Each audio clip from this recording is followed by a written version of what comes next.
this is going to be a 4-hour podcast, and I'm so sorry. But welcome back to Jedi Enclave. I'm Chris. Yeah, and I'm Daniel. This is our weekly podcast, the Jedi Enclave presents, and this is podcasting podcast. And I tell you what they did. We have 2.5 goddamn hours of Andor to talk about. You know, I mean, it's a great problem to have. I'm thrilled, but holy shit, Tony Gilroy, like Disney, what the fuck? He really kicked us in the balls on this one. God. Well, and apparently it wasn't his idea. It was something Disney wanted to I know. try, I was talking in our group chat. What the fuck, Kathleen Kennedy? I thought we were bros. Come on. We were having a chat about this in the mods group chat for the Facebook group. Mm-hmm. And it's like, honest to God, I think that they made an artistic decision over a financial decision, because it would make more financial sense to do the episodes spread out once a week. Yeah, because that way you get 3 months of Disney Plus subs out of everyone instead of 1 month. Yeah, but they didn't do that. And I think it's because it serves the story better. And we'll get to it. You will know well in advance when there are spoilers. But holy God, is this show off to a great fucking start. And we are going to be talking about it tonight.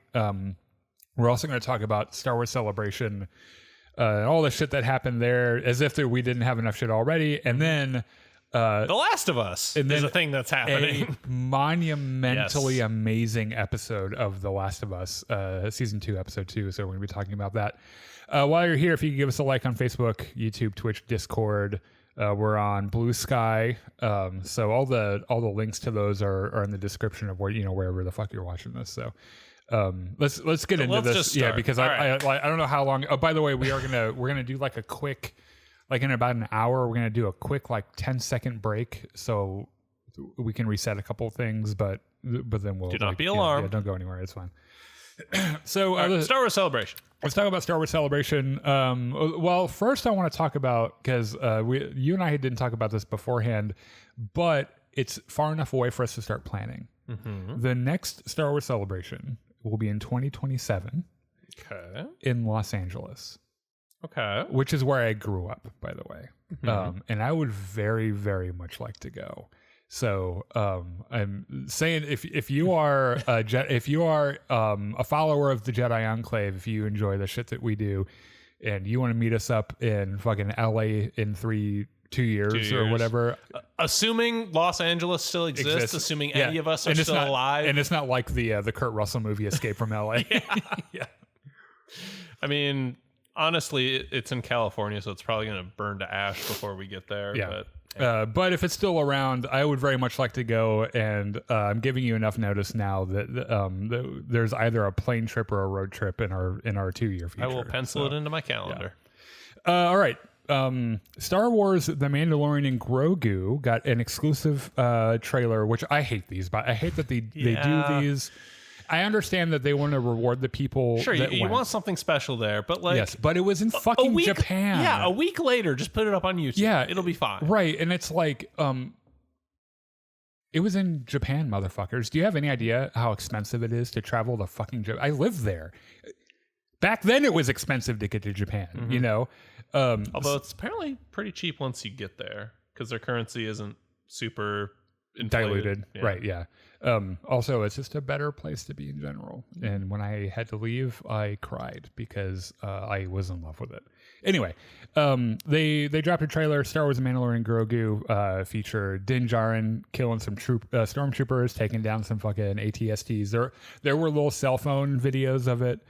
So I got to see it, but it was in really low quality. And this is the thing, Disney, is like people, you're never going to stop people. You're never going to stop the one guy that gets the video of it. It doesn't matter how hard you tighten your grip. Systems will just keep slipping right fucking through. So we're going to see the trailer anyway. Wouldn't you rather us see it the way it's meant to be seen? In glorious 4K or whatever. Right, so just drop the motherfucker on YouTube and stop fucking around with us. We see Rhoda the Hutt, who apparently is now a gladiator fighter, I guess. Okay. And he's actually reminds me of a character that was in our Edge of the Galaxy campaign, or Edge of the Galaxy? Yes. Yeah. Campaign. Edge of the Empire. Yeah, Edge of the Empire campaign. A swole Hutt, which apparently Rhoda the Hutt grew up fairly well for a... Also for like that one Hutt in the comics who runs... Black Sun, Crimson Sun, Crimson Dawn. Crimson. Well, it's not Crimson Dawn. He's just a Hutt. Yeah, okay. And so that's the thing about Hutts, and a lot of people don't realize this is that Hutts when they're younger are more trim and more muscular, and as they get older and more like they get into richer, right? Yeah. They get fatter and yeah. I get to see some Imperial walkers get fucked. Sigourney Weaver.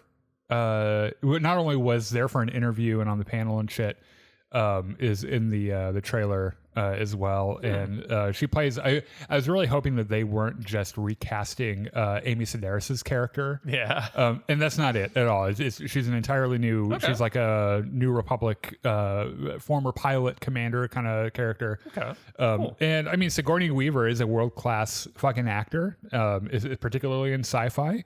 So I'm really looking forward to seeing her as well.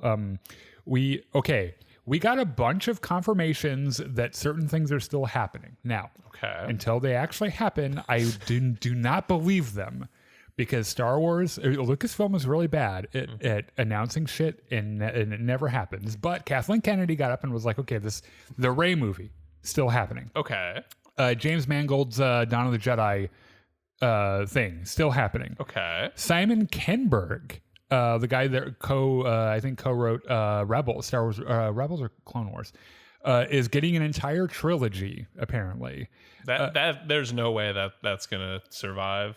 Yeah, I don't know. Like that they were gonna give a trilogy to the fucking Game of Thrones guys and Rian Johnson. Well, to be fair, the Game of Thrones guys, that was their trilogy to lose, and they found a way to lose lost it. Yeah. That isn't so much on Lucasfilm as it was they're like, oh, they're fucking idiots. We can't let them do a Star Wars. Taika Waititi's movie apparently is still happening, albeit on Taika time. Albeit with some shade thrown at Taika Waititi by Kathleen Kennedy, who got up on the stage and was like, well, Taika's working on Taika time. And I would like him to know, if he's still watching, if he's watching right now, the ball's in your court, motherfucker. Turn in your fucking script and we'll do your movie. That's like almost literally what she said. You know, while this was happening, Taika was just at home sitting on his beanbag chair in his boxers eating Cheetos or something. Yeah. I really want a Taika Waititi movie. I really want it too. I don't think it's ever going to happen, but it would be nice. A huge fucking reveal. Mm-hmm. Sean Levy's Star Wars movie has a title, Star Wars Starfighter, and will star Ryan Gosling. Ooh. And starts filming this fall, and they're eyeing a May 28th, 2027 release. Why are they calling it Star Wars? Around the time of that next Star Wars celebration, by the way. Yeah. No. That's correct, yeah. So I don't... Star Wars Starfighter, I thought might have been like a working title, but no, that's like I don't know why it's called that. I think it happens, I think, before the sequel trilogy, but after Jedi, but it might actually be after the sequel trilogy. I can't remember. Okay.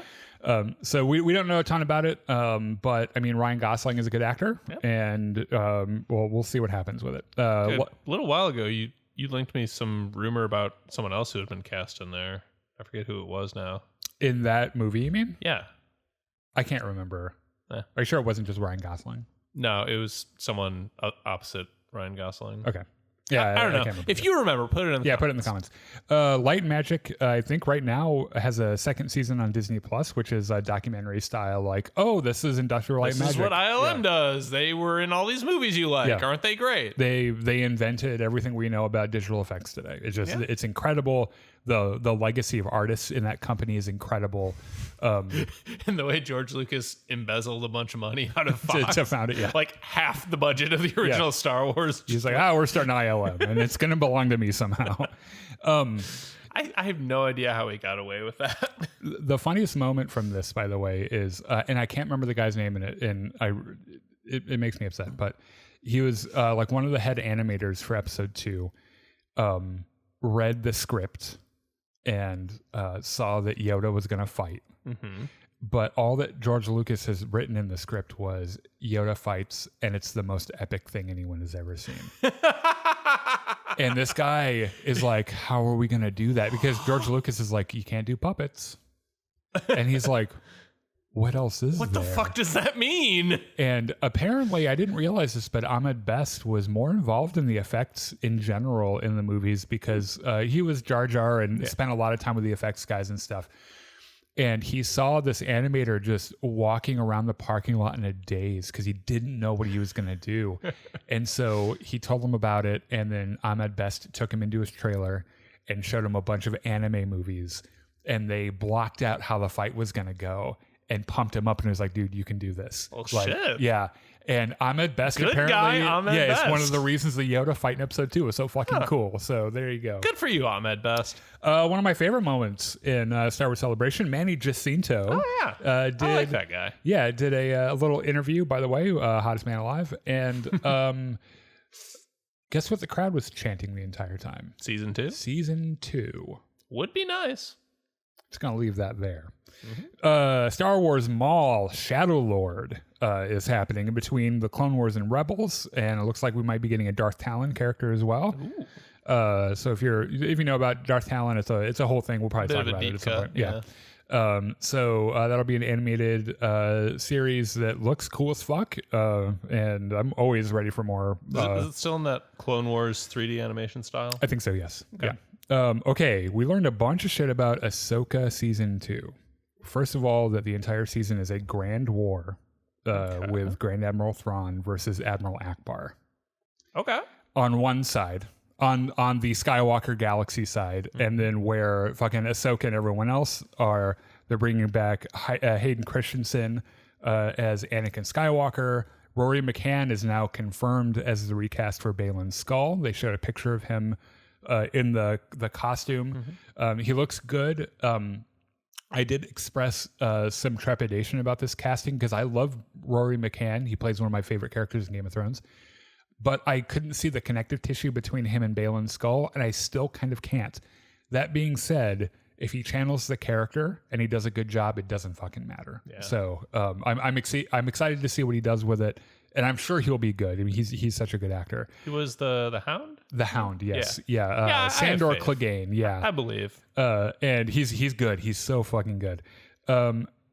They're eyeing a 2026 release for this, and there's a big elephant in the room that we have to talk about where it comes to Ahsoka Season 2, which is that if Grand Admiral Thrawn has come back to the galaxy in his raging war against the New Republic, Luke Skywalker does not stay out of this war. It just, and if they find a way for him to just be on a field trip the whole time or something, I think that old school Star Wars fans are going to be like, dude, this, he's got one job and it's to deal with shit like this. So we're going to have to see some Luke Skywalker in this series, and hopefully they just buckle up and do it, and it'll be epic as fuck, and that'd be cool.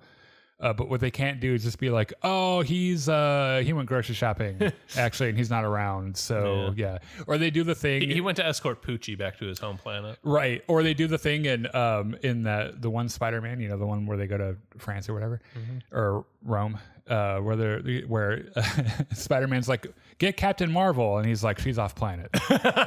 Don't do that shit. If you're gonna do Thrawn versus the fucking New Republic, you have to have Luke Skywalker. Star Wars Zero Company got an official trailer. Okay. And I don't know about this. I understand what video game it's supposed to look like because it's like XCOM or whatever. Yeah. I've never played those kinds of games before, so I'm not really sure at the look of it. I'm used to a different kind of Star Wars game. Yeah. That being said, not every game is going to be for you, right? And that's okay. And I'm still going to play it, by the way, because it's Star Wars, and but if I'm surprised about it, I'm surprised about it. Star Wars Outlaws will have DLC featuring Hondo Anaka, and I'm excited for that because I had some problems with Star Wars Outlaws in general. However, I ended up enjoying more of it than I didn't. And I think Hondo is a great fit for that story, and K-Vess, and I'm excited to see what they do with it. Okay. Star Wars Visions Season 3 is happening, as well as a spin-off series on the 9th Jedi, which is my favorite. It's my favorite episode. It's up there, definitely, yeah. Japan was the absolute perfect place to announce all this. Yep. It's just so appropriate given that almost all those episodes come from Japanese anime studios who not only did a fantastic job, but you can tell they were thrilled to be doing this. Yeah, right. Fortnite skins. Whatever. Not every game's for everyone, and that's like okay. if you play Fortnite and you're excited about Star Wars, that's great. I'm happy for you. Fantastic. To the comments real quick. How long have you been dating? Chris and I have never dated. Chris is pretty straight. I'm very not. And I think after more than a decade of knowing each other, we haven't slept with each other yet. So I can confirm for a fact that Chris is straight. We went to one of those small Midwestern liberal arts colleges. The rule there was you had 3 semesters, at which point either you came out as gay or you didn't. And we knew for sure. After 3 semesters, you know for sure. Excited for episode 3 to be in theaters. Again, that's this weekend, by the way. And yeah, let's move on. Okay. Is it Andor time? Yes, it is Star Wars Andor time. Andor time. And so let's do a spoiler-free thing real quick. Okay. So I think I have seen Andor season 1, I think 3 times at this point. Okay. My partner and I watched it the week leading up to yesterday. And I'm still surprised at how emotional it makes me because of how beautiful of a show it was. And just like shows like Severance, you worry about a show that had an amazing first season and then the second season not measuring up, right? Because a lot of the time, they're like, we didn't really plan for a second season. Yeah, they blew their wad and now they don't know where to go. But they're like, this made money, motherfucker, so you're making more. And they're like, oh, okay, I guess we'll do a thing.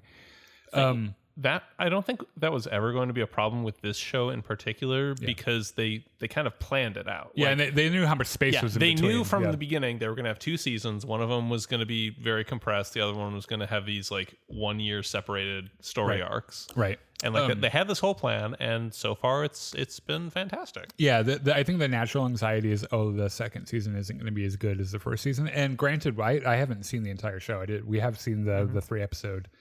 We have premiere. Seen review aggregators that have been extraordinarily positive. Yes, I think the Rotten Tomato score is really. It's really like high. 98% or something. It's absurd. Yeah. And based on what we've seen in the first 3 episodes, I can see why, because the show's off to an extraordinarily strong start. It's firing on all cylinders. The fucking the music is so good. God, that episode we just watched, the 3rd one, that fucking has a fantastic, the wedding party. Yeah, yes. The performances are amazing. Diego Luna is specifically amazing, but even more so. There's this big bunch of small characters that appear in the first 2 episodes, and they're all stars in their like, scenes. They may not be the most impressive or what's the word I'm looking for here? Like formally important characters, but like they play those bit roles incredibly well. All in, yeah. However, Genevieve O'Reilly and Stellan Skarsgård steal the cake. Absolutely. Every scene they're in is you can't pull your eyes away. Genevieve O'Reilly, particularly. It's because both of them are playing characters that have at least 2 different faces. Yeah. Yes. Their whole thing is duality. Yeah, sure. Yeah.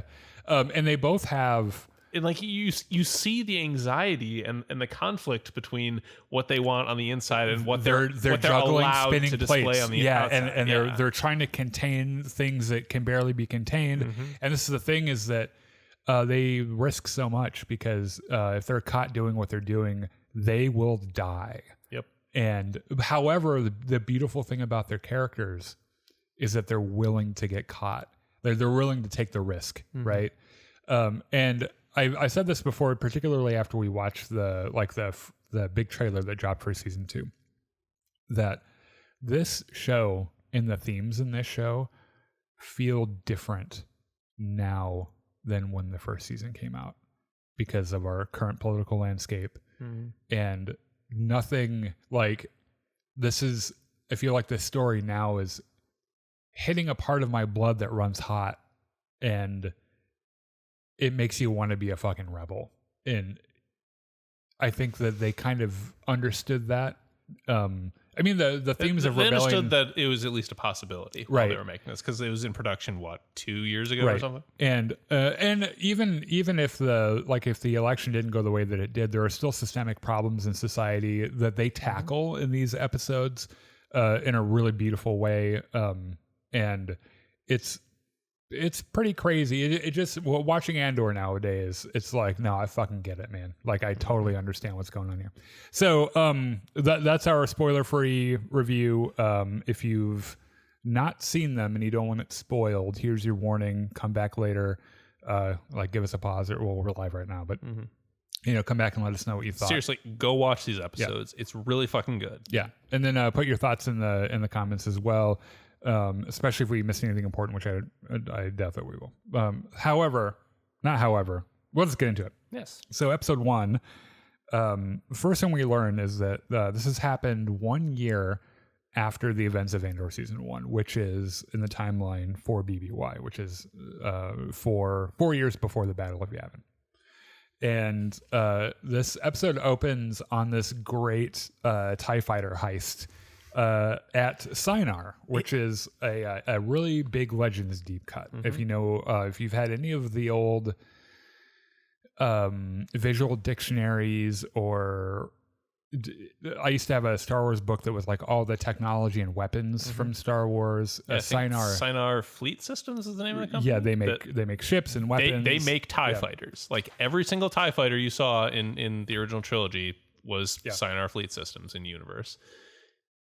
They also did all the they built a bunch of shit for the Republic during the Clone Wars, and My question is, what Cassian is stealing a TIE fighter? Like it has a similar-ish shape. I think it's a prototype. 2 engines, but like, what is it the prototype for exactly? Because it's big. Yeah. Like TIE fighters don't have that extended cabin with passenger seats. Right. Yeah. Like I look at it and I can sort of see like the TIE Advanced X1 or maybe like the TIE Interceptor. Yeah, like a real chunky TIE Interceptor. But it's so big. Yeah. And we see as this goes along, it's actually incredibly durable, which is not what TIE fighters generally are. Right. Yeah, no, they're pretty undurable, actually. So I think the thing with this is that I believe this ship is probably one of a kind. I think it's a prototype.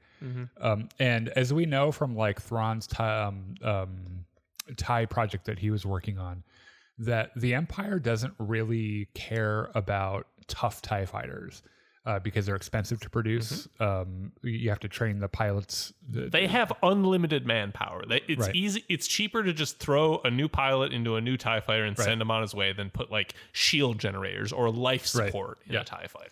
So I think that, they develop these prototypes to be like, oh, look, a TIE fighter with shields. And the Empire's like, eh. Empire's like, we don't. We have more where they came from. So Cassian has infiltrated this base at Sinar, or I think it's a factory. And he has an insider that's helping. She's one of the technicians there, and they chat about before this heist. They chat about like the danger of the operation that they're doing, and like this poor girl is terrified, and it kind of gets into this recurring theme throughout all of Andor, season 1 included, the sacrifice that people are willing to do in the face of fascism. And it's inspiring as fuck because she's like, I've made friends here and I've enjoyed my job here, but I must fight the Empire. Yeah. And so I'm willing to burn it all. And you can tell that she is afraid of the prospect of dying, but it does not stop her. And that's like, Cassian even gives her a little speech. He talks her up a little bit. You already decided the Empire can't win, so you're here willing to put it all on the line. Yep. Like how fucking heroic is that? We find out that it does not hurt that Diego Luna and Cassian Andor is easy on the eyes because this technician's supervisor walks past. Is like, hey, what you doing? Yeah. You're flirting with that cute guy, aren't you? Yeah. She's like, damn, girl, he's hot. And she's like, and then she turns around and she's like, yeah, she thinks you're hot. And he's like, yeah, I get it. Yeah. So Cassian goes into the fighter bay, he gets into the cockpit and realizes this is not the ship he trained on. Even before that, he gets there, like he's walking through this bay. There's this droid there that lights up and starts beeping at him. He just shoots it. Right, yeah. And then he, uncouples the tube and then gets in. He's like, what the fuck is this? I have to like stick my arm through here and like he's trying to figure out the controls. Guns he doesn't know, like he's like, okay, I've settled in. Let's fucking go. Throws back the throttle and it just goes backwards, right? Which causes a problem. Reminds me of that scene in Independence Day. When Will Smith gets in the fighter and like he has the alien thing. Yeah. He pulls back and then he switches. He turns it upside down. Flips the Post-it note over. Oh, what a great movie, by the way. Yeah. We watch that every couple of years. What a fucking great movie. So this raises some alarms because he crashes into a wall. The bay doors close. A bunch of stormtroopers come in. Most of them can't really hurt this TIE fighter at all. He finds where the laser cannons are. Yep. And so he takes out a bunch of guys, and then he realizes there's another guy over here with a fucking rocket launcher, and Cassian's like, oh, well, that actually might hurt a little bit. That's a problem. So he locks onto him with another weapon, and there's a good power failure gag. It's very Han Solo, watch this, and like nothing happens kind of thing. Yeah. But he gets it on the line right as this guy's about to shoot a rocket at him, and fires a torpedo at this one. And like this dude. Yeah, you don't even see what happens. You just see a giant hole in the door, in the bay door behind from the outside. Yeah, right where that guy was standing. There's just a big hole in the door behind him. And then Cassian thinks about this for a second. Is like, I can get this fucking door open. Yeah. He just keeps blasting it with this thing. He is intercepted by some TIE Advanced. These are special types of TIE fighters. We see them in Star Wars Rebels. They have the TIE Pod, but the wings are kind of. It's almost like Vader's TIE Advanced. How he has the like the curved, the big extension out from the back. But they're a little bit smaller, a little bit more compact. They chase him. In fact, I guess this is kind of Independence Day as well. They have a little canyon chase, and he's able to. He gets the drop on him by blowing up a thing and going under it. Yeah, rock arch and flies through it. And then he's able to get away. Yep. And he's like, "Fuck you guys! I stole your TIE fighter." My TIE fighter now. Yeah. So we are introduced to a planet called Mina Rao, and this is where Bix, Brasso, Will, and B2 have holed up, right? It's a wheat-producing world. In fact, I've, in my notes, noted that this entire arc is better Rebel Moon than Rebel Moon was. Yeah, that's true. And also, it's basically Kansas, the planet. Yeah. Nebraska? Yeah, Kansas is not as interesting as this planet. Having driven through Kansas fucking sucks. If you're from Kansas, you should be ashamed of yourself. You should move right now. Did I ever tell you about I went on a road trip through Kansas once. Yeah. We stopped for gas somewhere, and it was like a Casey's. It was like a chain out here, out in the middle of nowhere. And I asked the gas station, I was like, what's out here? Like, there's nothing out here. And she's like, oh, there used to be a town here, but a tornado came through and tore all of it up and killed everyone. And I was like, shit, sorry I asked.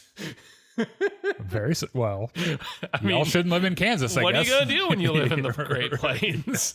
So anyway, the whole thing here is that there are tons of migrant workers trying to produce wheat for the Empire, more or less. This planet is a huge breadbasket for the Empire, and the Empire needs the food that comes from there, but there aren't enough citizens on the planet to do it. Yep. So they import workers from abroad, and some of them are most legal. Most of these are undocumented. Does this remind you of a little bit of a anything? theme, right? Yeah, they have this work that must be done, but there aren't enough locals to do it. So the Empire, more or less, a lot of the time, turns a blind eye to the undocumented migrants coming to work the fields. Bix has a nightmare in their about the doctor guy, Dr. Gorst. Who, by the way, they do this cool intro where you walk into their building through his point of view, and then he looks at a mirror, and you're like, shit, what is Dr. Gorst doing here? What the fuck, man?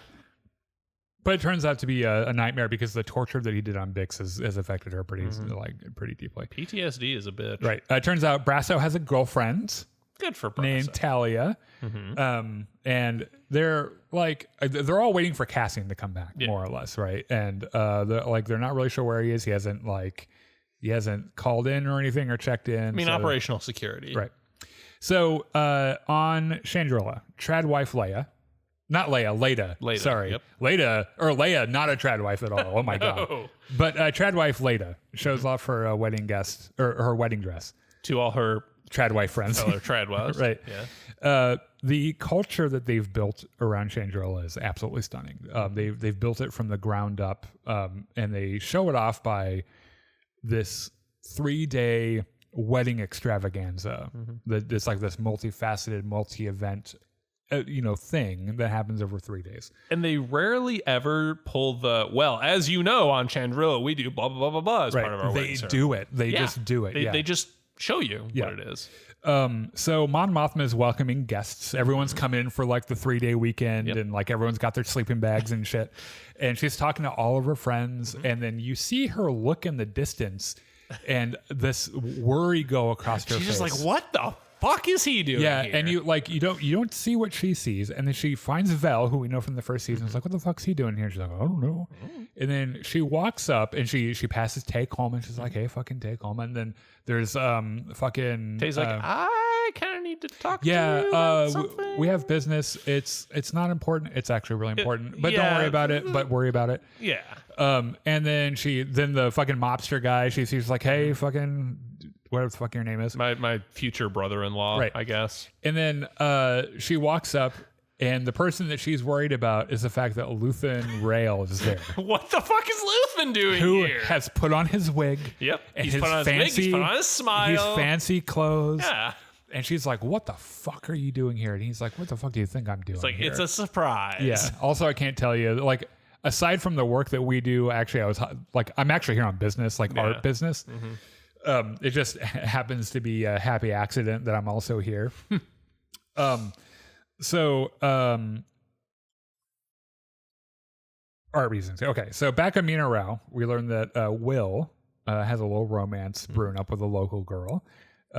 And they're doing he doesn't want to get too close to her really because they gotta go sometimes. Right, yeah. An Imperial ship shows up. And they start to panic because they don't know why it's there. Yeah. In fact, it's been a really long time since they've seen a ship of its kind. Yeah, it's been like 10 years since the ship came here, and it turns out the Empire's doing an audit. Yeah, and you know that they're like, it's one of those things where when you do something wrong, or like when a cop comes up behind you, even if you're not doing something wrong, you feel like you have, and you start to get real anxious and shit. So Cassian lands his stolen TIE fighter on an unnamed planet to find who he's supposed to be handing the ship off to. Yeah. The guy that he's supposed to be handing the ship off to is not there, but there is a rebel cell full of fucking idiots. These are the stupidest rebels alive. Yeah. Holy shit. And this voice from the trees says, don't move, you're surrounded. There's 15 blasters pointing at you. Yeah, and immediately another voice is like, don't fucking tell them how many there are, you idiot. They immediately right out the box, you know that these guys cannot agree on anything. And they immediately take Cassian prisoner. And he kind of notices based on how they're just kind of like spitting at each other. He's like, oh, this is a fucking powder keg. Because they all got guns and they're all real testy. And none of them like each other. Right. So what the fuck's happening here? We go to the Malthine Divide, and I have in my notes in all caps, Director Krennic, fuck yeah, because here he is, fucking Ben Mendelsohn himself. And as Director Krennic, and I gotta say, man, first of all, I love Ben Mendelsohn. I think he's amazing. Seeing him again as Director Krennic for the first time. In that fancy white cape? Right, for the first time in live action since Rogue One, though he did play Director Krennic in The Bad Batch. Oh, yeah. So he is holding the super secret meeting. Like when he first mentioned, "Hey, you are the only people in this room who know anything about this," I was like, "Holy shit, is he talking about the Death Star here?" Like, turns out, no, he's not. No, he has this because he puts on this like 50s newsreel style expose on the planet Gorman. It's like an ad. Spiders that make this silk that makes this great clothing. Right. So he's like, we're gonna real quick. We've got a video on Gorman. Let's watch this. And they watch it, and then he's like, pretty cool, right? Well, it turns out that also the Gormans have a material we need for a part. A mineral deep inside their planet right. that will unlock the secret to unlimited energy. Right, because of Palpatine's clean energy agenda. Yes. And we're going to fucking take it. So guys, how are we going to do this? So here's the thing. Most obvious. Hold on. Most obvious choice. We kill them all. Yeah. Kill them all. Fucking. And they're like, oh, that might actually make some people upset. And so Director Krennic's like, okay, well, I'm open to suggestion. Open. Yeah. So we hear the fucking what is it called? The Ministry of Enlightenment weighs in. The propaganda guys. Yeah, they're like, we can sell any story about anything to anybody. Yeah. You just fucking tell us what you want everyone to believe, and we can make the Gormans look like spiders, and they'll be real unattractive. We'll have AI do it and shit. Yeah. So it's a misinformation propaganda machine. It's the Kellyanne Conway of the fucking Palpatine regime, right? We should mention Dedra and what's his name? The director, Daedra and Partagaz. Yeah. Daedra and Partagaz are here. Yeah. So also, I love how Partagaz, who's played by the guy that plays Qyburn in Game of Thrones. Viewer. No, that's not him. Oh, that's a Stannis Baratheon. Oh yeah. He has this thing, and I don't know if it's just his face or if he's just like this. Where the actor is always looking like he's just sitting back waiting for someone to say something stupid so it can be like, the same way Dedra always has this scowl on her face. He's always got this like he's a little humored at how stupid everyone is. He's like, oh, look at these fucking idiots. Like the whole time the Ministry of Enlightenment's talking about spiders is like, Jesus. Yeah. So Director Krennic during their break approaches Dedra. They have this little buffet with like these little hors d'oeuvres. Yeah. And so he's like, so Dedra, I've heard a lot about your work. And look, Ferrix was a fucking wreck, by the way. But you picked yourself up off the floor. Yep. You dusted yourself off. I personally requested your presence here. Yeah. Right. And so, if you want to do some fucky fuck later. Yeah. And she's like, I can't, but I can't tell you why right now. And so he's like, okay, so what do you think about this whole Gorman thing? And she's like, well, I would prefer not to speak because I don't know everything about it and I don't want to look like an idiot. Right. And he's like, girl, bitch, please. I fucking told you to speak. Tell me what you think. He's like, look, can the modesty. I know you have a fucking thing you want to say, so just say it. And she's like, okay. So propaganda is only going to get you so far. The thing that would really help you out here is if there were rebels to fight on Gorman. If there was a tame resistance. Yeah. Like, one that could be easily put down. Yes. Yeah. Like, not like, we ship them in planes and nukes and all that. No. We don't want any of that. We just tighten the grip just enough to get people a little bit upset. Right. And then we can move in with. Yeah, we have a good excuse. Yeah. And Krennic's like, hell yeah. I like that. That's pretty good. I like the way you think. Yeah. So there's a party. Well, okay. There are a lot of parties on Chandrilla over the next 3 episodes. The entire weekend is parties. The Chandrillans, those assholes know how to party. Yeah. So they're doing it's like a reception dinner thing, right? And there's this amazing scene. Luthen is talking to an Imperial officer, and he's like pumping him for. It's like this motherfucker never stops working because he's like, so where are you stationed? And he's like, oh, I'm from Steerguard. And he's like, oh, really? What's the word at Steerguard? How many people are working there? Where are they stationed? What are their armaments like? And he's just like giving it all away, and he's like writing their shit down. He's like, this is great. Perrin and Skulldun, who's the shady mobster banker that Mon Mothma had to get. So the deal was, Skulldun's like Mon Mothma, launder money. I'll launder your money if but your daughter has to marry. If your daughter marries Stecken, my son, a fucking name. So Perrin and Skulldun kind of commiserate about Chandrillan marriages, and Skulldun's like, you think he's like fucking. Or no, like Perrin's like, you think he's tough enough? He's like, no, he's not. And Perrin's like, it's okay. It's really not so bad, actually. Being the bottom. Speaking from experience, yes, being led is fine. I've learned to live with it. So the rebels try to learn how to fly the new TIE fighter, but they're all fucking stupid. Yeah. So they can't figure it out. They have like one pilot with them, and even she's like, I don't fucking know how many of this I don't know works. what the fuck this is. What do these buttons do? Nothing's labeled. Oh, they're the blasters. And like Cassian's just sort of handcuffed in the back, leaning over like, I wouldn't press that button if I were you. Not the one that says blasters. Nope. Don't want to flip that switch. Nope. So finally tensions come to a head. and they all turn on each other and a fight breaks out, and it creates two sides. One of them is in control of the TIE fighter, but not Cassian, and the others are control of not the TIE fighter, but Cassian, right? Yes. And that's around where the episode ends. And neither one of them can go anywhere. Right. So episode 2, called Sagrona Tima, the rebels are still fighting. They're sending guys out to spy into the mud and shit. And they're like they're like, oh, what's their fucking faces missing? Like, I cannot emphasize enough how stupid all these people are. Yeah, they're all pretty dumb. Yeah. Like, there's a bit I think we glossed over in the first episode where Cassian is like handcuffed and like they're all arguing and there's one guy with a gun on him. He's like trying to manipulate this guy. Like, do they just not trust you or do they just not like you? Yes. Yeah. So Cassian is still a prisoner, and there's a really really aggressive rainstorm, and they're all arguing about what they're gonna do. And Cassian's like, "You need to collect some water, you fucking idiots." And they're like, "Oh, because we don't have any food here." Yeah. Well, we're gonna do that, but not because you said. Yeah. So they discover that one of their buddies is dead, and that only his foot remains, still in the shoe. And likely he was eaten by beasts. So Partagaz and Dedra walk to work. Dedra is being given... Dedra's like, okay, look. Krennic gave me the job on Gorman.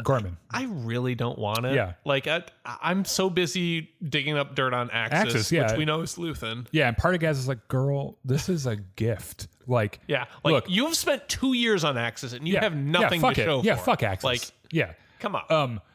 Look, this is going to seem like a demotion, but it's going to heat up and you're going to be in charge of Gorman. Like, this is going to make your career. I like the rapport and camaraderie these two have, because I feel like Partagaz in season 1 liked Dedra, but he wanted to make sure, like, he didn't just want to give her things, right? I think he liked her, but he wasn't totally sure. Like, he wasn't willing to invest all of his chips on that bet. Right. And I think he over time was like, actually, you're fucking smart, girl. Yeah. And like now they're like actual colleagues, right? I like your version of Partagaz where he's very yassified, just being girl, yes, yeah. Oh, you get him. Yeah, you know he's a So back at the Mothmas, they prepare for more parties. Luthen brings in this super secret surprise for the bride, and we'll find out later what it is, but Luthen is so good at being an absolute ham when people are watching, where he does the real flamboyant hand in the air and he's got a big smile on his face and everything. He's such a salesman, and everyone falls for it. And he talks to Clea, who is there with him, who's his shop assistant. And he's like, has Cassian checked in yet? Right. And she's like, no. She's like, no, I don't know where the fuck he is. Also, I can't really send any signals from here because it'd be really fucking obvious. Yeah, also the radio here sucks. Yeah.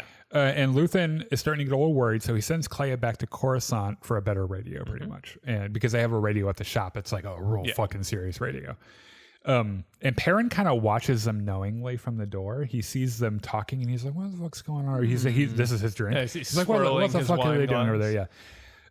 Because Perrin, being a professional man of leisure, always has a wine glass in his hand. Right. So Mon Mothma comes in, and Perrin right out the gate accuses Mon of fucking Tay Koma. He's like, so y'all are fucking, right? And she's like, excuse me? No, what the fuck are you talking about? He's like, well, you know, his wife left him. He's really depressed. Yeah. I mean, I'm pretty sure some hanky-panky would cheer him right up, and he knows that. It'd probably cheer you up, too. Yeah. And she's like, no. And because I know we haven't fucked in years. Right. Yeah. We fucked once in our entire marriage. So God, that's depressing to think about. Yeah. We find out that Tay might be freaking out about something, but we don't know what yet. We know that at the party the previous night he got so drunk he had to be taken home. Yep. And he seems to be kind of falling apart over something. So Brasso, back on Wheat Planet, talks to a local buddy and finds out that the Imperials are doing migrant inspections. Yes. And they don't want to get checked because they're wanted fugitives. They're wanted fugitives who don't have any ID. Right, yeah. So they're not sure yet if the Imperials are going to come to their area, but they'll know more by tomorrow. There's no word from Cassian yet. So it's like everyone just chill, just lay low for a bit. Yeah. So back in the forest, the rebels realize they're running out of food. Yes. They have like 8 meal bars left and 3 of them are moldy, and they talk about it for like 5 minutes. Yeah. Cassian points out that he's like, guys, you notice the other group hasn't made any noise recently. Also, they don't have any food. Right. Yeah. So they probably he's like they're probably up to something over there, and it turns out that they are. They're just trying to figure out what to eat as well, which are these really gross melons. And he like one guy chops it up. He's like, "Here, eat it." It's like, I don't want to eat it. You eat it. It smells like wolf pussy. Yeah, but they're all arguing over who's going to try this incredibly foul-smelling fruit. All right. I cannot emphasize enough how stupid these people are. This next scene, we finally figure out what Cyril Karn is up to. Oh, man. Cyril has a new job at the same job, which is at the Bureau of Standards. Cyril has ascended to middle management, which is just absolutely perfect for the thoroughly mediocre white man that he is. Perfect place for him. And he has this new employee. He's giving the same talk he got when he got hired. And he starts. I sat at that desk and I took 15 minutes out of every shift to dig through all these records and find the path. And you know what I found? I found that there were like these 4 guys who were skimming off the top. Yeah. And that's how I got promoted. And because I'm a fucking narc, I turn him right the fuck in. It's like, my God, this man needs to take up a drug habit or something. Like, he is wound so tight, and he is such a fucking bootlicker that like it just makes you cringe. Mm-hmm. So Will and his girlfriend hang out, and they're uncertain about their futures together, and like Will knows that he's like, we're gonna get up one day and disappear, and we'll never see each other again. So Will notices Imperials kind of in the area headed toward I think there's like a shop right down the street. Like a truck stop. Right. So Imperials arrive at the shop, and they're kind of the locals there are like trying to probe them for information. They're like, so where are you guys going next? How many troopers do you have? And how are you being deployed? And they're like, oh, well, how rigorously are you checking identification? Right. And they're like, well, you know who would be really good to answer that is the lieutenant, but he's not here now because he's over by where the storage is, and he's going to go hit on your cute lady friend. Mm-hmm. And indeed, the lieutenant, like Bix is doing some mechanic shit in the shed. And this lieutenant comes up and says, hey. Yeah, it's a pretty everything you got. Yeah, it's a nice fucking fart box you got. And she's like, excuse me? Who the fuck are you? This guy is so fucking slimy. Yeah, he really is the worst. So he hits on her, and she's like, well, you know, thanks, but no thanks. I have a husband. You don't know him. He's off planet. Right. He's from Canada. Yeah. So this guy, you can tell just by looking at him, this guy is definitely the no means maybe kind of type. Mm-hmm. So we find out that transmissions on the planet are being jammed to discourage people from like running or whatever. Because it's standard practice when the Empire runs an audit. Which means that if Cassian tries to call, they're not going to hear him anyway, which is a big problem.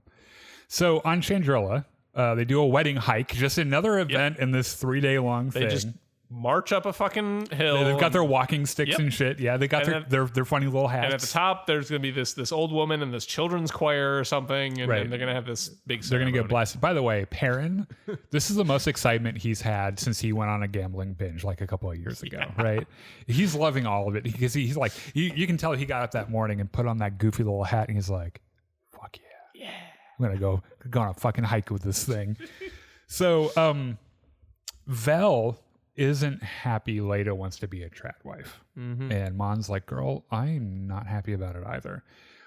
Mon does ask her about Cinta, who we know from season 1. They're Vel and Cinta are together, but their whole... It's complicated. Yeah, it's very complicated, and the whole philosophy is the rebellion comes first, we get whatever's left over. Mm-hmm. Cinta is dogmatically devoted to the rebellion. Hardcore into this shit. I think her entire family was killed by stormtroopers, so she is in 100%.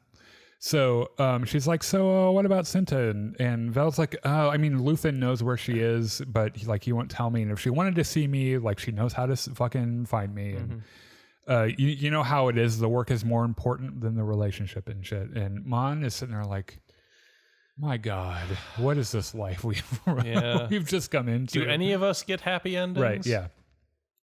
So back in the rainforest, Cassian's group discovers that the other group is trying to turn the TIE fighter this TIE fighter around so that they can centimeters at a time. And we know centimeters because they fucking measure it. They're doing math like, well, if we do 50 centimeters an hour times 10 hours, and they're like trying to puzzle it on their hands. Cassian's like, you idiots. The one guy's got an abacus and he's like trying to figure it out. And Cassian, you dumb fucks, they'll turn it 5 meters by midnight. Yeah, and which, by the way, they might be able to do. Yeah. Like if they get 5 meters, they'll be almost there. So like you guys need to come up with something quick. Right. So they slow him down by shooting at him, right? Because they have to take cover and they can't move it and shit. So, okay, we go to Dedra's apartment. She's listening to some opera. She's got her fucking hair down, and I don't understand. She looks weird with her hair. I don't understand how a woman like this can put her hair down and still look like her hair is up. Yeah, I don't know how she does it. It's insane. It's probably her very upright posture. Her posture is immaculate. Behind herself, right. So she's listening to some fucking space opera, and her and Cyril are fucking as if any of us had any. This is what I love about this. Tony Gilroy trusted that we would all just know that 5 minutes after the season finale of season 1, Cyril and Dedra in that little storeroom he brings her to, they probably fuck right there. Dedra, girl, you can do so much better. And so honestly, I think they live together, and they're kind of prepping for some. We don't know what it is yet, but they're prepping for some kind of social event that we know Cyril is dreading. Because they're like, maybe we can just pretend you're off world and can't do it till next week. I can get leprosy, or I don't know, chop my fucking foot off and take me to the hospital. Yeah, just step on me really hard, break a couple ribs. Yeah. Which, by the way, we can do that regardless of what happens tomorrow. Maybe spit in my mouth a little bit. Step on my ball sack with your stilettos. YouTube's like, excuse me, what'd you say? It's fine. We didn't say the other word for sending people to the Backstreet Boys reunion. Right. So it's fine. Yeah, it's fine. So back on Chandrila, more wedding festivities. Mon and Take-Homa talk. There is something definitely up with him. And Luthen is watching this man like a fucking hawk. So the gist of what Tay is talking about is like, I've lost a lot of money because of the rebels.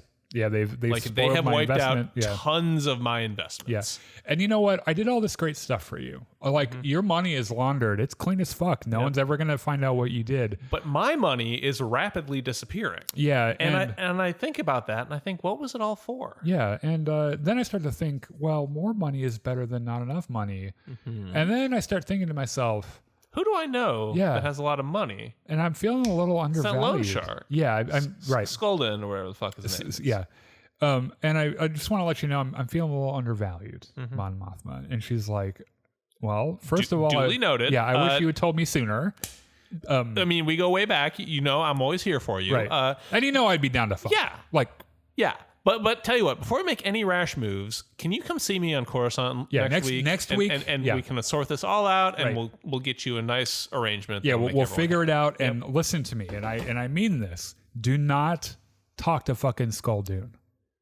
Yeah, that opens a can of worms I don't want to deal with. Let's keep this between you and me, and we'll figure it out. Like I will figure out what will make you whole.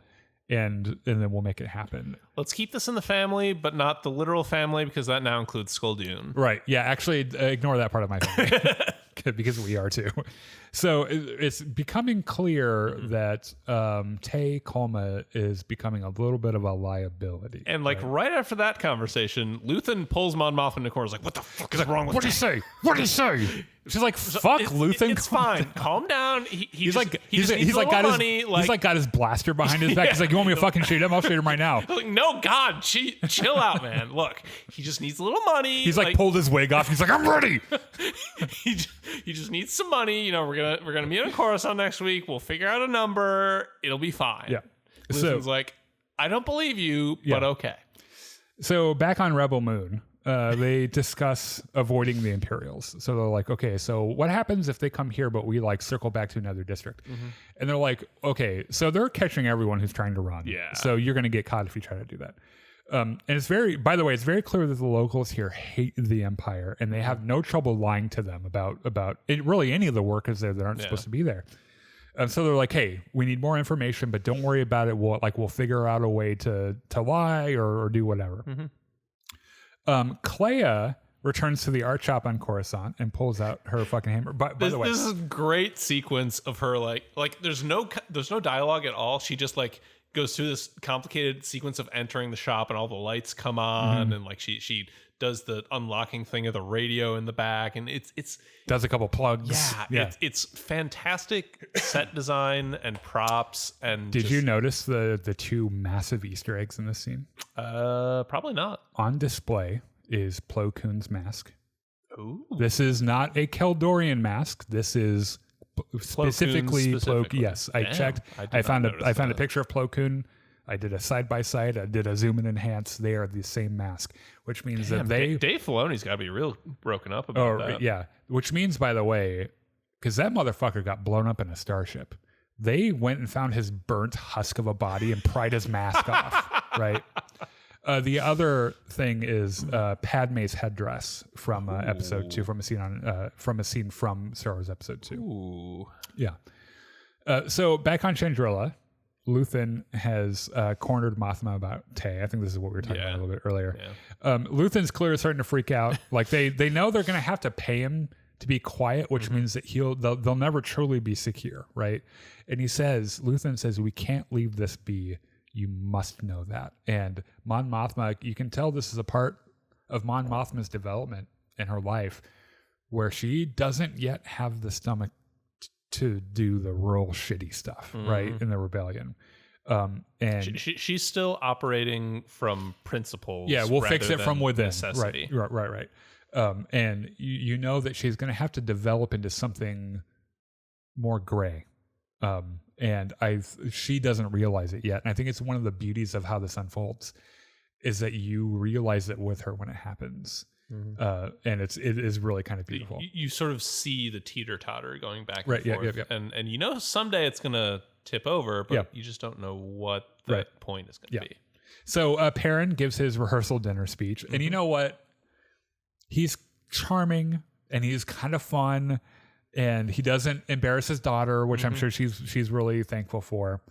But the speech boils down to, look, being married sucks. But take it from me. I would know. Yes. But deal with it and try to find something to take your mind off it. Like find the happy times. Like gambling or drinking, like I did. And everyone's like, here. So back in the rainforest, the rebels continue yelling at each other. That's all they've done the entire time. They decide on an armistice. They said, we're going to do a challenge. Yeah. Everyone comes out, puts their guns down. And I swear to God, Chris, pick your second. I'm not joking here. These dumb fucks resort to a match of rock, paper, fucking scissors.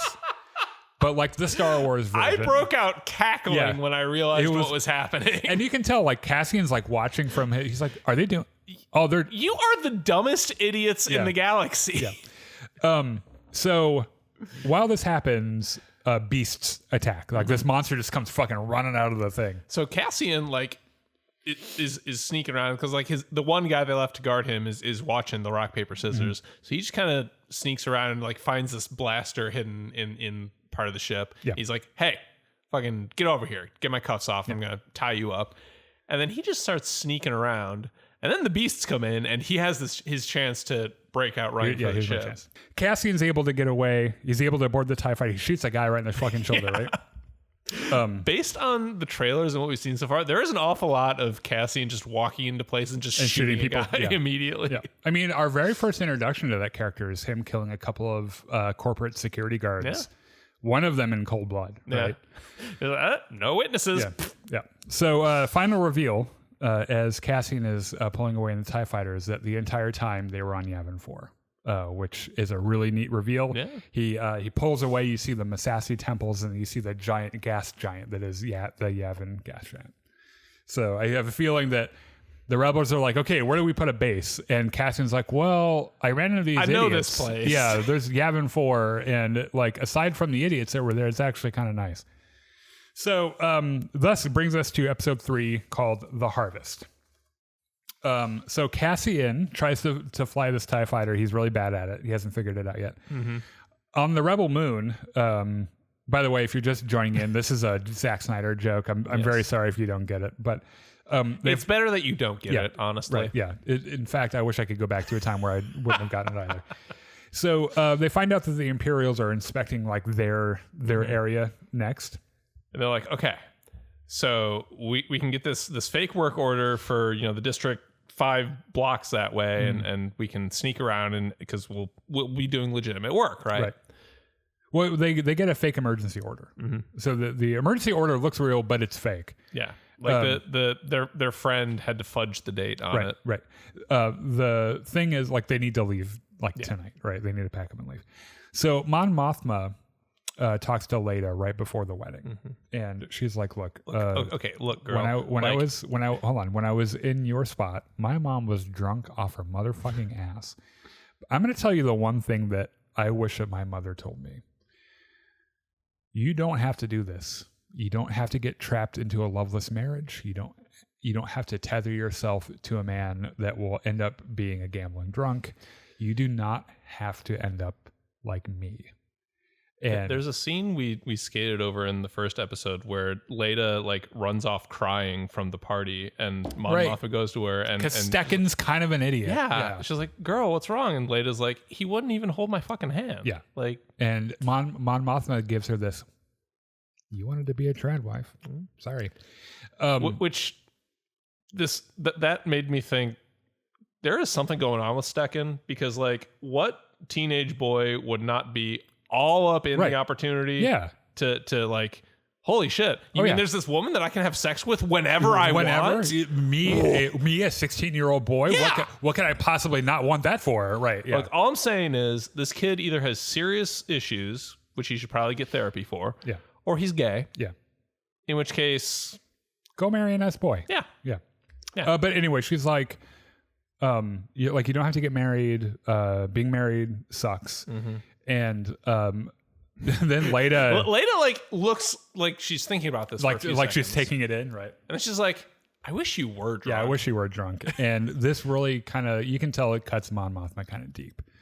And like, so she takes her out to get married. That's how we're doing this. And this wedding ceremony is very detailed. Like so much thought went into like the it's very ornate. There's a lot of circles involved, right? Yeah, and you can tell Chandrilan culture seems like it's pretty Japanese inspired with the outfits and the just kind of all of it. So Dedra and Cyril prepare a dinner for a guest that ends up being Cyril's mother. Oh god. And it is every bit this fucking woman, the awkward, passive aggressive, cringy event that you could possibly imagine. And his mom hasn't met Dedra before, and so they meet. And this actor, by the same actor that plays Miss Figgins in Harry Potter, she was in season 1 as well. Miss Figgins, right? I think. Yeah, I think that's right. It's anyway, Harry's neighbor. Yeah. So she walks in, sees Dedra, is like, "Oh, you don't look like how I expected you to." And Dedra's like, "That's great." And she's like, "Don't you want to know what I thought you would look like?" And no. Dedra's like, "No, I don't. No, I do not." Yeah. I wasn't gonna ask, honestly. Cyril's mask starts slipping almost immediately when she's like, "Oh, I want some spiced tea." And he does the thing. You can tell his tone. It's when you talk to family when you're just kind of aghast. He's like, "When the fuck did you start drinking spiced tea?" And the same way you might ask your mother when she started smoking weed or doing crack cocaine. You're right, yeah. Oh, maybe that's what she meant by spiced tea. Yeah. Because in the Star Wars there was spice. Something very different. Uh-oh, Edie's on heroin. So Clea gets a message on her fancy radio from Cassian. He gives her a sit rep, and he's like, "I don't know what the ship is. I don't know how to fly it." This call made me laugh at first because like they start with this coded language, like, "Give me the weather report. Where are you?" Yeah, and they eventually just developed Cassian like being, "What do you mean the Empire is at fucking Rebel Moon?" Right, because he's like, I need to call home," and she's like, "Oh, you cannot do that, sir. You can't." And he's like, "Why? Is there something wrong?" No. He's like, "I'm gonna call him." Yeah. She's like, "No." Yeah, he's like, "Yeah, I'm gonna go. I'm gonna change the channel." Yeah. So Cyril and his mom and Dedra are having this like weird fondue dinner. Yeah. His mom is embarrassing him right and left, calling him a little bitch delicate and everything. Right. Yeah. She, mentioning of course, Uncle Harlow. Yeah, she of course name drops Uncle Harlow, which I think she does in every scene in the first season. Mm-hmm. And we find out that Dedra's parents were criminals and that she was raised in an Imperial Kinderblock, a very Nazi-sounding thing, by the way. She makes fun of Cyril for his penchant at playing cop on Morlana. Which, in fairness, did not go very well. Yeah, this really strikes a nerve. And Cyril gets up and he goes to take a nap on his bed. No, he's not even taking a nap. He's just sort of flopped over on the bed. Face plants onto the bed. Like he's just given up on life for a few minutes. Which I get. Yeah, no, in this moment becomes one of the most relatable men in the universe, right? It's like every time my in-laws come over, I like walk into my room and I close the door. I'm just like...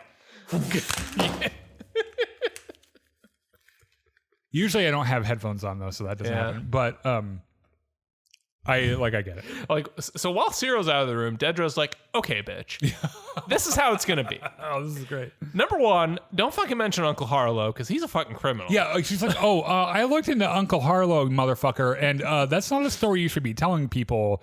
In fact, if I see him, I'm arresting him." So that's number one. Number two, you are going to stop fucking bothering Cyril. Yeah, she's like, "Look at me. I'm the mommy now." Yeah. And we can work this out. Like you will get to see Cyril like twice a month. Yes. I will make sure he goes over there. The condition though is that you don't fucking annoy me. You are not going to be a bitch to him. You're not going to be passive aggressive. You're not going to put him down.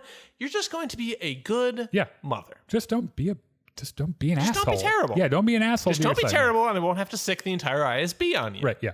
Like, we can invent a crime to arrest you for, motherfucker. Yep. Don't test me. Oh, we have no trouble making up crimes. Yeah. So Cyril walks in, and all of a sudden Edie is like super nice to him and shit. And he looks at Dedra and was like, "What did you do?"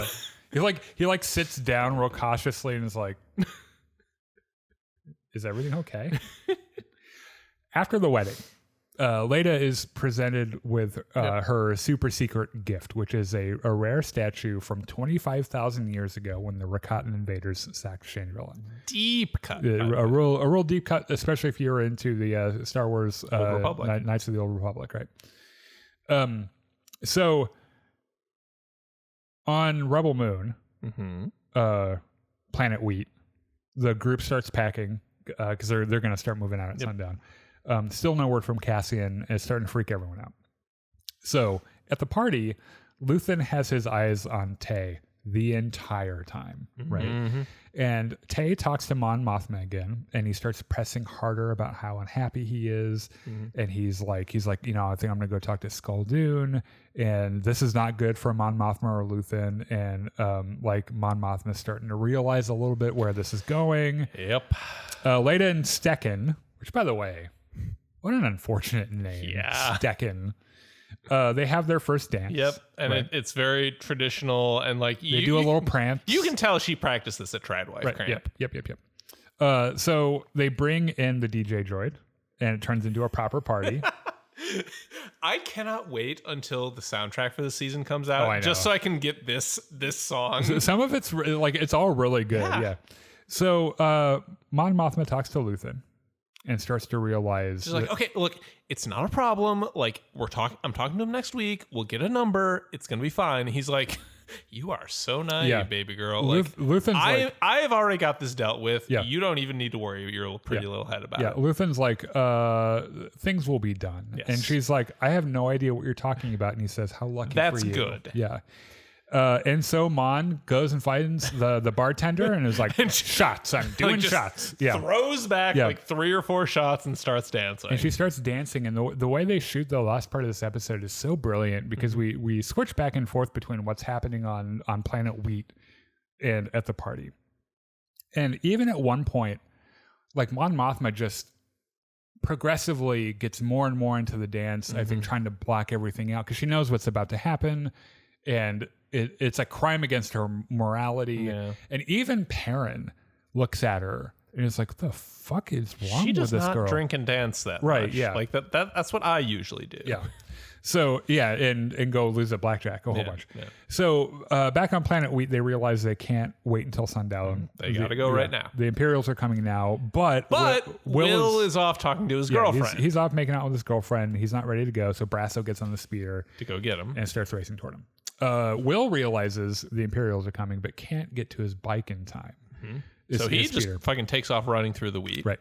Brasso tries. Brasso does more or less what happens when I play stealth games, which is he starts to sneak around and is immediately caught. Immediately caught by stormtroopers. Which, by the way, Brasso, big fucking guy, not built for stealth. That's he should have known. Yeah. He would have been better with a shield, just going straight in. Mm-hmm. And so the stormtroopers catch him, and he's held prisoner. Meanwhile, the lieutenant makes a visit to Bix, and things get real fucking gross. And he at first is trying to be charming, but it's clear why he's there. Eventually he gets to the point of it won't suck itself. Yeah. And so everything is fine though, because Bix gives him enough head trauma for him to just die, which is always really fun. Yeah. Right? Yeah. She beats the shit out of him and like grabs a hammer and beats him on the head, and he just walks out the door and keels over dead. Yeah. By the way, they use the R word for the first time in Star Wars ever. Mm-hmm. I hesitate to say it because of YouTube. Yeah. Which is by the way, I meant to say this at the top of this episode. There should have been a sexual assault content warning at the beginning of this one. Yeah. And I've seen a couple of discussions online about how this is kind of the well that filmmakers kind of come back to make a bad guy like really despicable, irredeemable, yeah. And how like maybe they should just lay off on the SA stuff and find different ways. But it's what they did, right? And it's also believable. Yeah, like soldiers throughout history have done shitty things like this. Yeah. So it is with that much authority. And, sure. Yeah. It is extremely believable to me that this would happen. Right. But she tells the guy that's there guarding the door, like, he and she uses the R word. Mm-hmm. And I appreciate that they called it what it was. Yeah. Which is kind of nice. So his buddy guarding the door has called in help. Yeah, he's like, so the lieutenant went to go do what the lieutenant does, and he's dead now. Yeah. So back up, I think. Yeah, that'd be nice. Yeah. So then this is right around when Cassian shows up in his TIE fighter, which, by the way, I love that the design of this TIE fighter has a holographic overlay of the cockpit windshield, because he comes in. And then he sees the cruiser. And there's like a targeting reticle on it. And by the way, I think he must have stopped somewhere and like tested and like took a few minutes to figure out the controls, because like he's like kind of better. He's flying it way better now. Right. So he does a strafing run and takes out one of the stormtrooper carriers. Well, there's that troop transport, and he just and all the Imperials are like, TIE fighter, and he's like, no. Fires one missile. Blows the whole fucking thing up, yeah. So Brasso takes this opportunity to run over, hop on his speeder, and take off. It just fucking hauls ass. And is tragically Brasso is killed. There's 5 stormtroopers there. They're shooting after him. Yeah. And the way this is shown, like, you think Cassian gets all the stormtroopers, and then he lands and he runs over and finds Brasso, and Brasso is like under his toppled speeder and not breathing. An extraordinary moment, by the way, where he holds Brasso in his arms. Mm-hmm. And these are more and more ticks that all these events are, and all the people that they've lost. Diego Luna selling the hell out of this scene. And you can tell, like, every one of these losses that they take becomes a bullet that they intend to fire back. Mm-hmm. And so he gets Bix and Will, and they get on the TIE fighter. No BMO. Yeah, because they left him with Talia. Yeah. I think Talia, or whatever her name is. Talia al Ghul. And they load up on the TIE fighter, which conveniently has 2 passenger seats, and they get the fuck out. Yep, and they fuck off. And that's the end of the episode. And well, I think Is that the end? Because I thought there's more Mon Mothma dancing. Well, no. Oh my God, I can't believe I forgot okay, Mon Mothma's dancing. While Take Homa, and just let me go there. Oh God, yes. Take Homa walks out to get into his car, and the driver there isn't the driver he expects. And the woman who is there is like, "Oh, your driver was sick. I'm so sorry. I'm here to sub for him. I'm so glad I found you because it's the first time I've done this." And Vel is walking past and discovers that the new driver is Cinta. And Cinta looks over at Vel like, "I'm gonna kill this motherfucker." And they make eye contact. They know what's going on, but they can't say anything to each other. They're both undercover, so they can't do anything. Right. And Cinta loads that motherfucker up into the speeder and drives away. And he goes off to the Backstreet Boys reunion tour. And you like that dude is getting whacked. And you know it. Has been revoked. Yeah.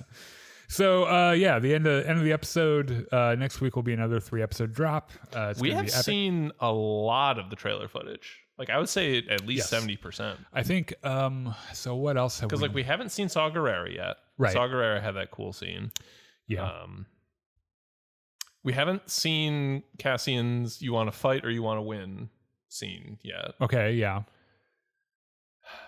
There's other shit that we haven't. Yeah, there's other little bits and pieces that I'm not thinking of right now. So I went back and watched one of the Andor season 1 trailers because I wanted to see. I like to see how they come to the decision on what they put in the trailers.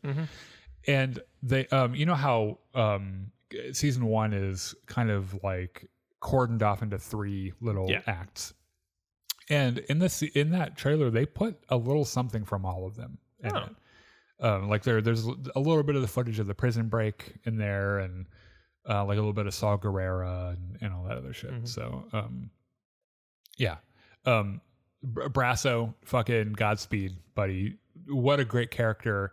One of my favorite moments in season 1 is when that Imperial shoves B2 over, and Brasso just goes hits him with a brick. With his brick, and he's like, "Ah!" And this is the whole thing just like explodes. And one other note on. Well, I'll let you finish this. Yeah, that was it. No, Brasso's a badass, and it hurts that he died, but it's like I said, this is just another bullet that they're gonna load in their gun. And they're coming after the Empire.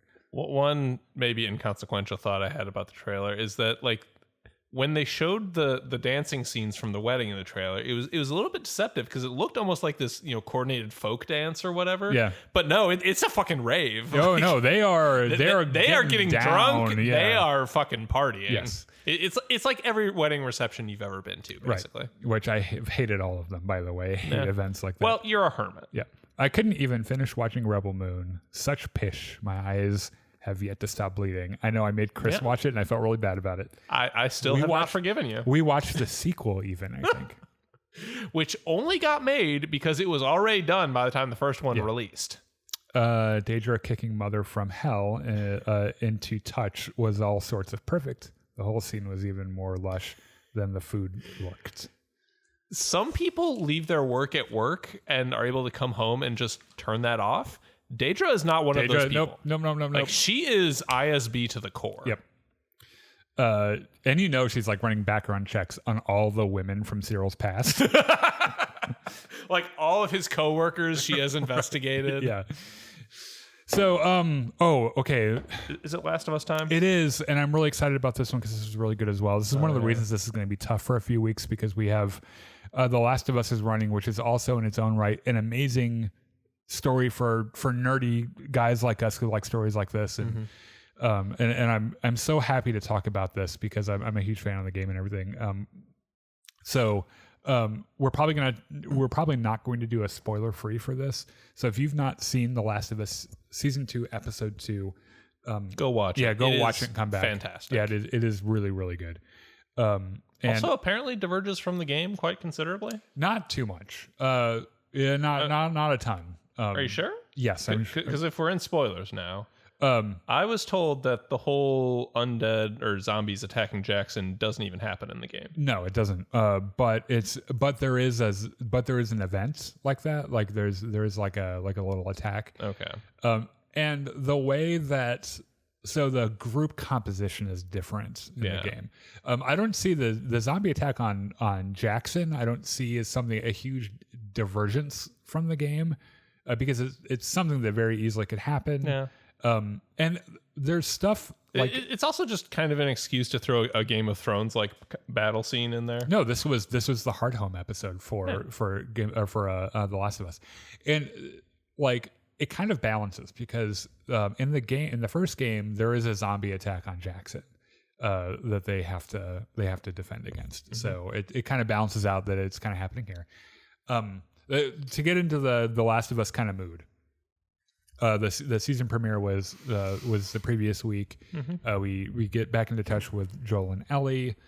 Who are living in Jackson now. Joel still hasn't told Ellie what he did. Right. Even though Ellie can tell he's got something going on. Right. And we know that Abby is out to kill Joel. Yeah, she's out to get Joel. We don't really know why. Excuse me. So the episode opens on a dream sequence from Abby, who is going through the same hall that Joel shot himself through when he attacked the fireflies. When he killed all the fireflies.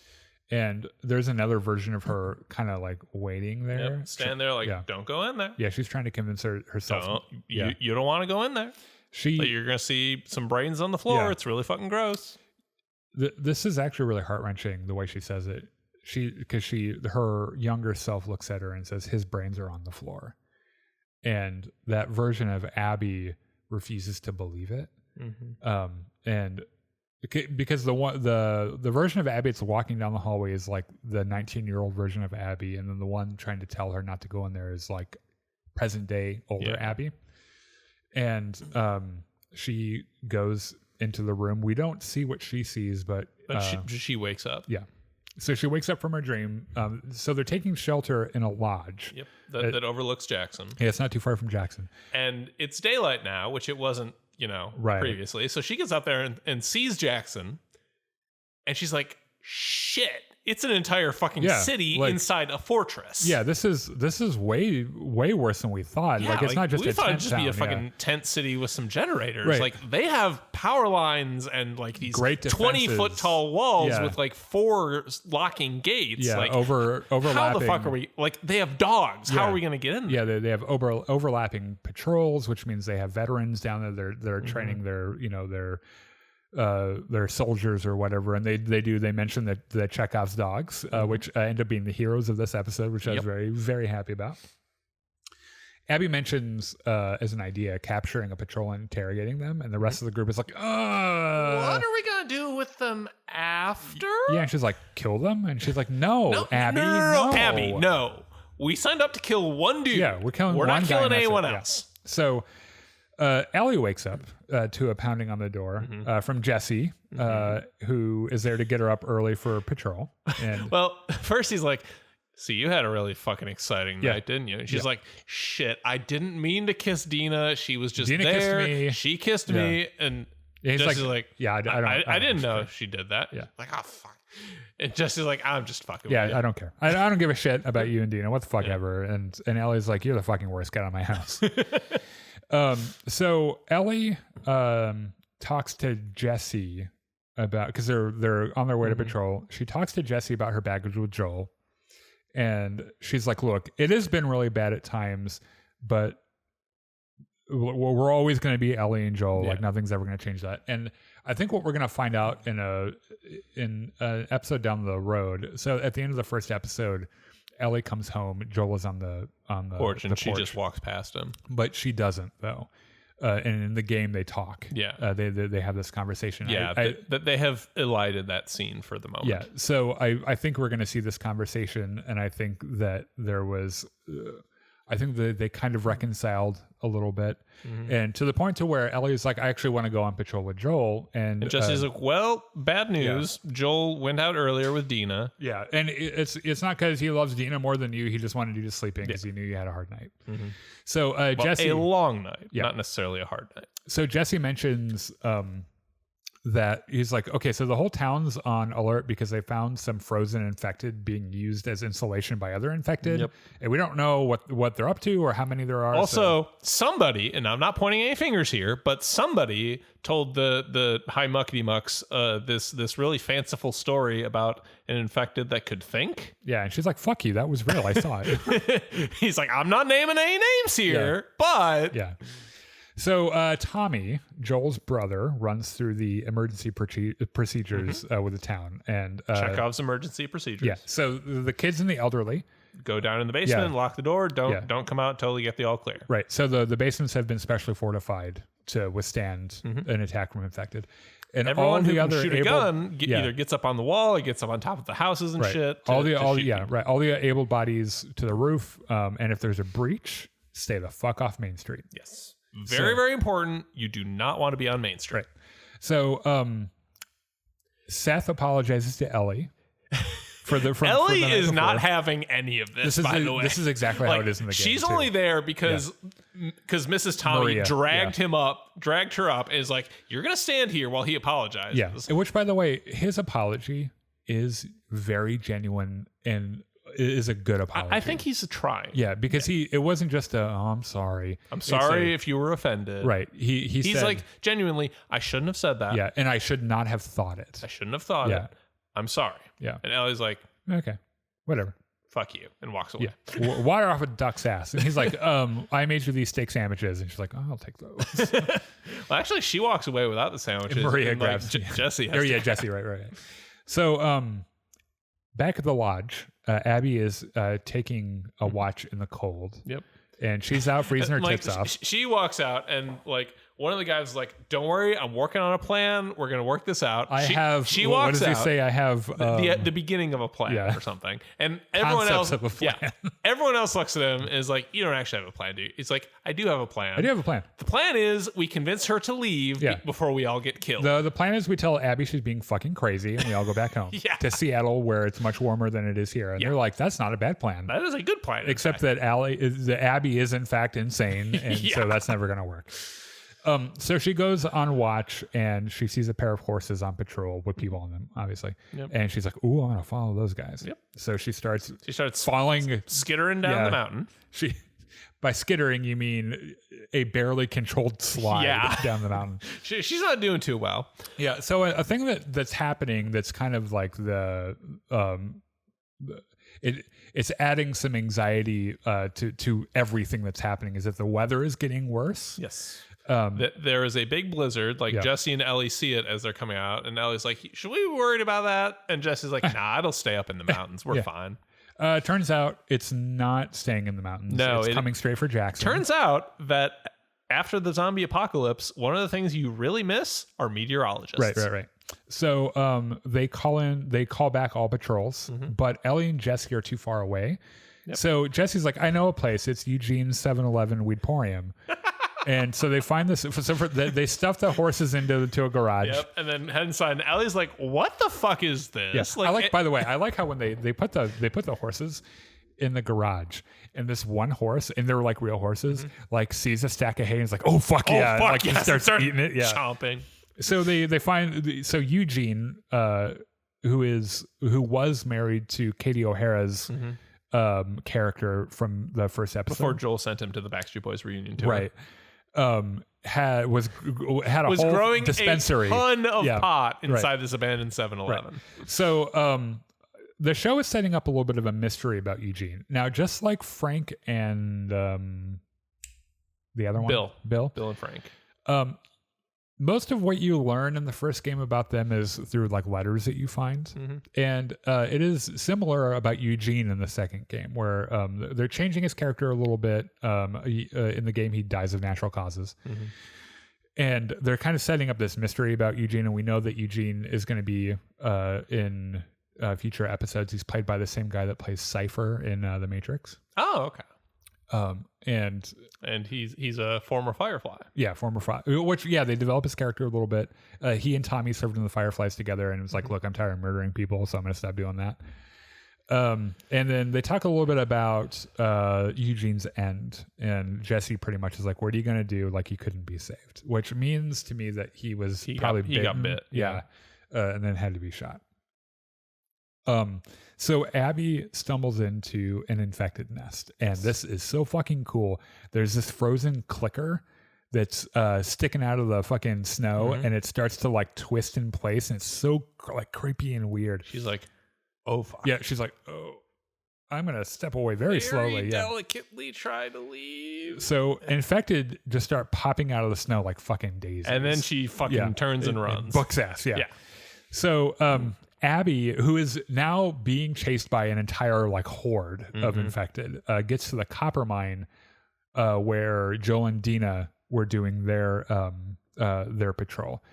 And there's this iconic moment from the game where this piece of fence falls over onto Abby, and you have to she has to crawl. In the game, you're controlling Abby at the time, and she has to crawl through it while like it's harrowing and really cool. And they capture that really well, because that is a genuinely uncomfortable scene to watch. And they shoot it so that it's more claustrophobic too, because they do this tracking shot inside the fence, and it makes the space feel so small and so long, and it's just really cool. So she gets out, but an infected is like jumps on her and about to bite her, and then fucking a 6-shooter from out of scene. A 6-shooter shows up, blows it away. Like we hear from Abby's perspective, where she's like temporarily deafened from the she shot. got the tinnitus in her ear, and you can hear someone yelling, "Come on, we need to go! Come on, take my hand, come on!" And it turns out it's Joel. Yep.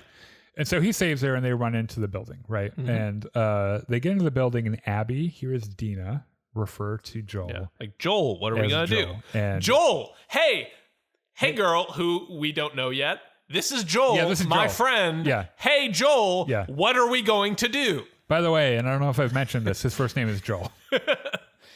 And as you can tell, he's in his 50s, kind of attractive. Handsome, scar on his right temple, Yep. And are you keeping a checklist of all these things? And Should I say them a little louder? Yeah. Oh, and have I mentioned his name is Joel? And it's a big moment where she doesn't have her gun.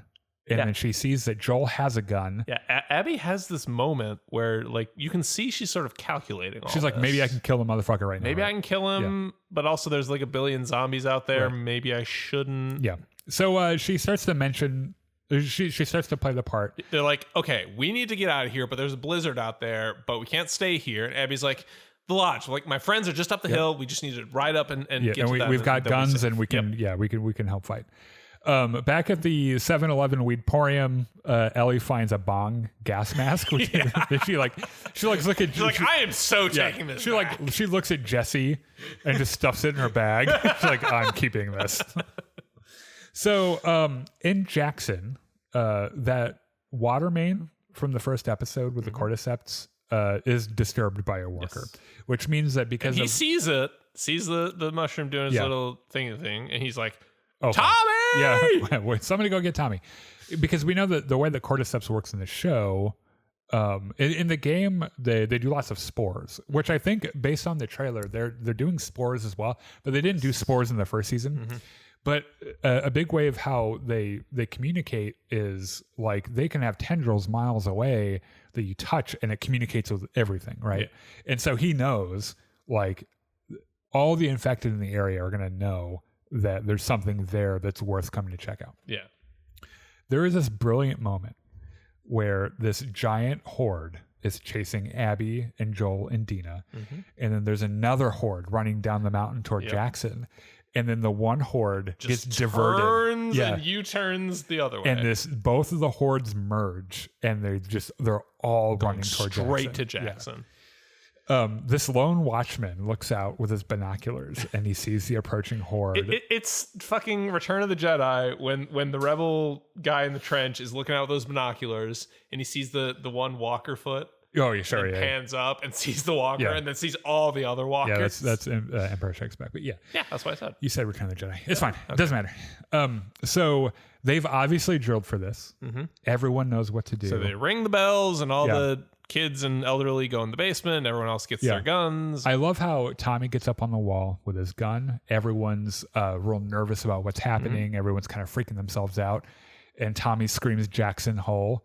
And it's a rallying call, and it's kind of beautiful a little bit because this is a communist town that is their form of government, and their community is the most important. Like the community is the most important thing. So screaming the name of the town as a rallying call was kind of like, I wish more things were like that, you know. Mm-hmm. So the frontline infected crash against the gate. Yep. And I like this look on Tommy, like, because everyone's like, "Oh shit, what was that?" And Tommy's like, "Oh, thank God it held." like because they're really counting on the wall not to collapse. So they have this really cool defensive strategy where they have these barrels of gasoline, that they send off on these little bouncy slides that fall down there, and then they all shoot up the barrels a whole bunch. And then Tommy grabs a torch. He's like, "Guess what time it is, motherfuckers?" Yep. And throws the torch down there, and everything explodes and lights on fire. Yeah, this is the bit of the episode that has Game of Thrones DNA all through it. They do so the gasoline thing. They make sure that the tanks or the drums are thrown behind that front line of infected, so that when they explode them, it catches that group of infected, and then all of the other rushing infected has to run through the fire to get there as well. It's really clever. Yeah. Fucking great explosions. It's one of those moments that you cheer. Like you're like, oh fuck, and they're just mowing down infected. Oh yeah, because it's a kill box. They're just fucking going right through. And for a second you think, okay, things are going to be okay. Right. And then you see this absolute unit of a fucking 10-foot tall, covered in mushrooms guy coming towards the fence, and Tommy's like, "Well, shit, they're about to breach." Oh yeah, they're about to get in this motherfucker. You know Main Street, that place where I told everyone to not be? I'm going to go down there and strap on a flamethrower. Right, yeah. So that's a special kind of zombie called a bloater from the game. One of them shows up in season 1. Yeah. It's the episode with Shauna from Yellow Jackets. Yeah, what was that? Kansas City? Missouri? I think so, yeah. I think so. And that motherfucker comes out of the ground and grabs the guy and just rips him in half, right? It's real gross. So Joel and Dina see Jackson on fire, right? And Abby convinces them because Joel wants to turn around right there, and he's like, "I have to go back." But also, it's the middle of a blizzard, right? And she's like, "Look, your horse will freeze before you reach the first marker." Yeah. Well, I'll see you in hell. Yeah. So Abby convinces them to continue to the lodge. He's like, "We'll go to the lodge. We'll get warm the you guns. up. We'll get some guns. We'll get my friends, and we'll go help." Yeah. So the horde redirects. And you can hear that bloater in the distance. And Tommy knows they're about to breach. So Tommy retreats to Main Street. He puts his fucking flamethrower on. The zombies breach. They run in. 2 of the 4 of those flamethrower guys just fucks up. Yeah. They get scared and run away. I do not blame them because I would not want to be on flamethrower detail. Right. But also on the other side of that, is kind of what you signed up for. Yeah, maybe you shouldn't have volunteered for flamethrower duty. Yeah. So the horde breaches, they swarm Main Street, some break into the buildings, and start going up to the roofs. Right. And they don't get past the reinforced doors to the basement, cause they're kind of built to withstand that. And the shooters on the roof do a pretty good job as well of holding everything back. So, Maria, Tommy's wife, fires at the bloater who's just like stalking down Main Street and shit.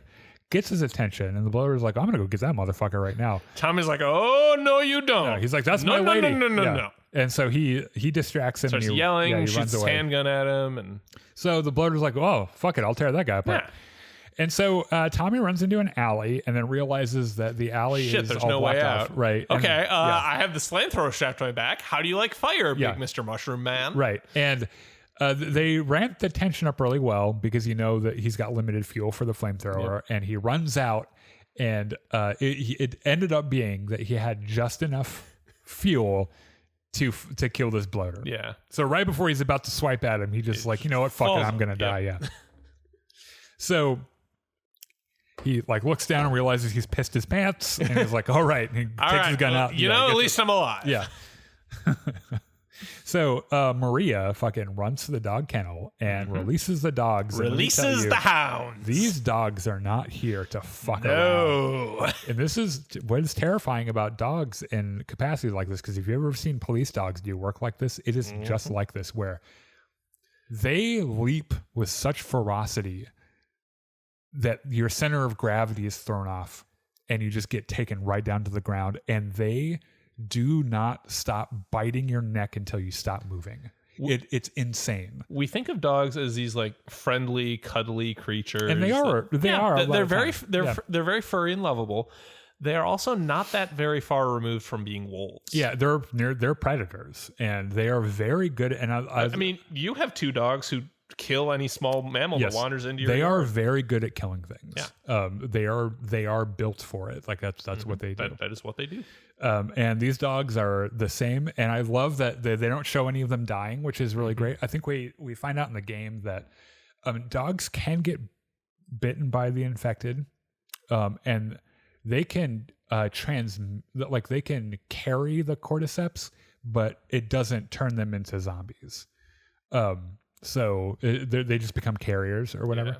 Yeah. But they don't show any of the dogs dying or anything, which would have really kind of like ruined my day. Would have really ruined the mood. Yeah. So back at the lodge. Oh God. Just give me a second. Yeah, this scene is rough.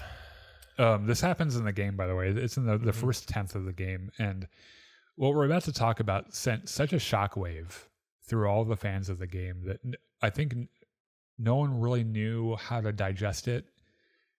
And I believe that it was kind of the right thing to do because it creates this intense sorrow. For the story they wanted to tell, it was absolutely essential. Yeah. And it's so a very powerful scene. Yeah. So back at the lodge, Joel and everyone arrives. Dina notes that their bags have WLF patches, which I know stands for the Western Liberation Front. Joel is anxious to get back to Jackson. Yeah, Joel is looking out the window at Jackson, trying to radio back to them, trying to get some. As a result, Joel is distracted and is not watching what's happening in the room with him. Abby introduces them. She's like, "Hey, this is Dina, and this is Joel." And this quiet just all goes the over. fireflies are like, oh, yeah. It gets impossibly quiet, but Joel is so worried about what's happening. He's so preoccupied. He's still trying to radio back. Manny takes Dina hostage. Joel realizes he turns around. He realizes he's cornered. Abby is like, "I'm gonna make you a deal. I'm gonna ask you a question, and if you tell me the truth, we're not gonna kill your other daughter figure, friend here."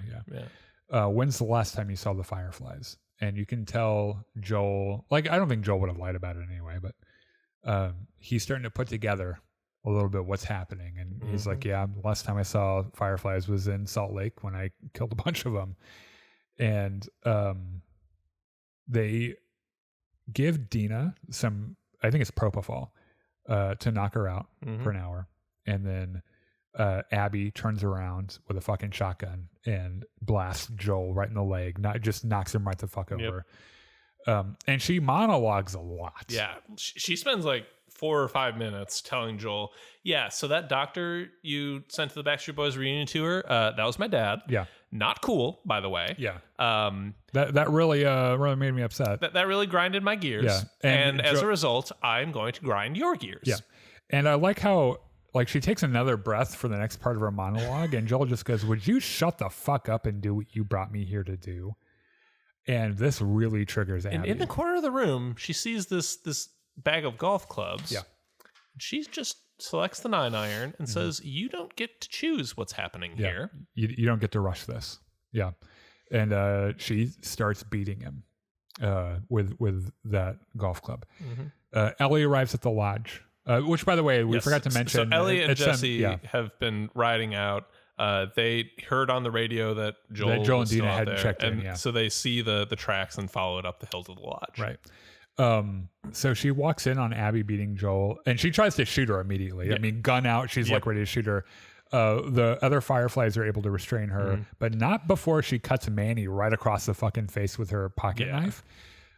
And they get her down on the floor and restrain her. And this heart-wrenching moment where Joel is already pretty much Joel dead. Is gone. Yeah. And she's begging Joel to get up.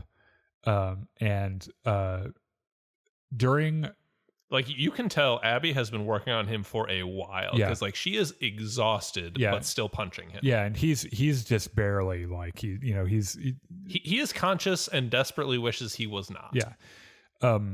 So while Abby was beating him with the 9-iron, it broke, and she picks up the part of the metal handle with the sharp point on it. And while Ellie watches, walks over and drives the motherfucker right into his neck. And we don't see this in the game. We see her beat him and hit him really hard in the head. But most of his body isn't even on screen. We see like a blood spurt and we see like a finger twitch. Mm-hmm. But the way they shot this, because the second she drives it, all the sound stops, and you can see that part of Ellie's mind that just breaks a little bit. Mm-hmm. And she starts screaming, and she promises all of them. She's like, every one of you motherfuckers is going to die. Like, I'm going to kill every single one of you. And it's like, I wonder if Abby had any idea what she just started, if she maybe would have made a different decision. There is no way. Yeah. She could possibly known. Because she has started a fight that I think, looking at Ellie, she might have underestimated her a little bit. Mm-hmm. But you can see there's a part of her, Ellie, there's something that breaks. And after they leave her there, and after they leave, Ellie crawls over to Joel, and it's heartbreaking because she curls up next to him. Mm-hmm. And we know, and I think it was in a podcast after the episode, I think the writer of this episode mentions that because Ellie was kicked so hard, that she might have assumed that she was also going to die, mm-hmm. and wanted to die next to Joel. Or maybe she just wanted to die right there, because what's the point? Right. And that's how the episode ends.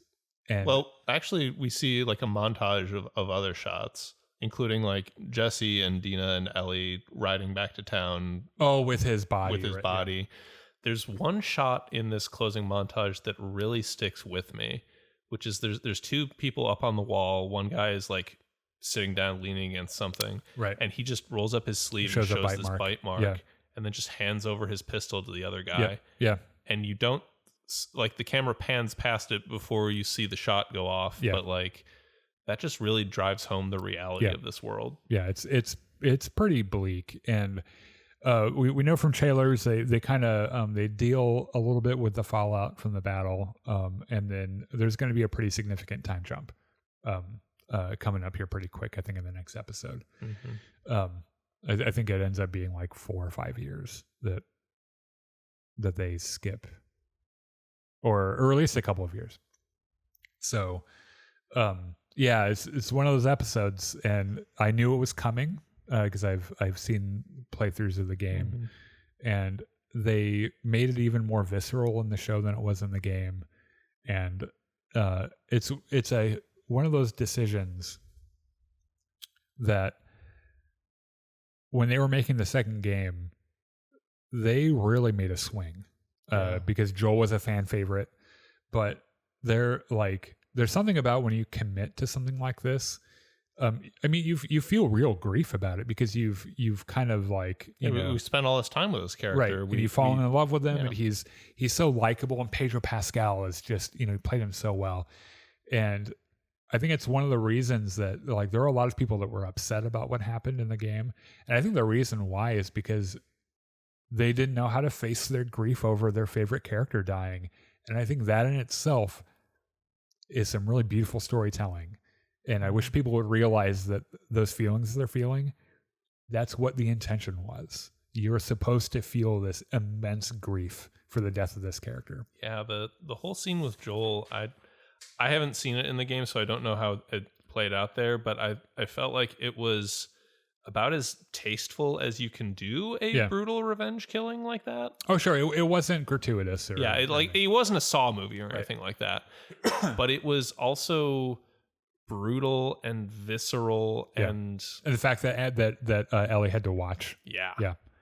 It's because I think in the game she doesn't see him die. She wakes up and he's already dead. It's harrowing. Yeah.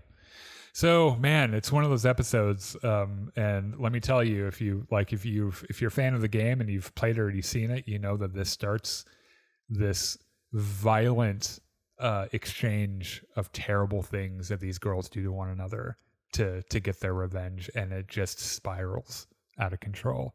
and Ellie ends up doing some truly inhuman things to avenge Joel, and that's what the whole game is about. And yeah, it's just so far, fucking the show is great. I've really enjoyed it. I'm looking forward to the next one. So, I think we better get out of here. Yeah, where does this comment? Dark Sorcerer. I haven't seen the next episode yet. Are you talking about Star Wars Andor season 2, or are you talking about The Last of Us? Because I haven't seen the next episode. Because in both cases, those episodes aren't even out yet. Yeah. Chris says, my next PM, I'm already giving you my vote. Prime Minister? Yeah. Thanks. Which one of us? Are we allowed to do that? Because in America, you can't be president unless you're born in America, or unless you're a natural born citizen. Right. Yeah. I don't know how. Are you allowed to be Prime Minister of England if? You know who would know the answer to this? My friend Ben. Yeah. No, he wouldn't. He's an idiot. You're English guy. Ben. Yeah. Yeah. But then he wouldn't know. I don't think. It's a reference to when we were talking about. Oh, yeah. Okay. Yeah. Yeah. King Hoon's a British guy. You have a British guy. Right. Yeah. I don't think he would actually know, though. He's kind of an idiot. All right. Thus ends our 2-hour show. Our first marathon of 4 in a row. Yes. So God help us all. Join us next week, Wednesday, I think probably right around 6:30 p.m. Central. We're going to talk about the next episode of The Last of Us. But first, we'll be talking about Star Wars Andor episodes 4, 5, and 6. So thanks for joining us tonight. Thank you for the comments, and look for there'll be a couple of videos split off from this that go up on YouTube as well. So if you've been watching this whole time, please leave a comment and tell us why. Right. Yeah. Explain yourselves. Tell us why we're still here. All right. You guys have a good night. We'll see you later. Bye.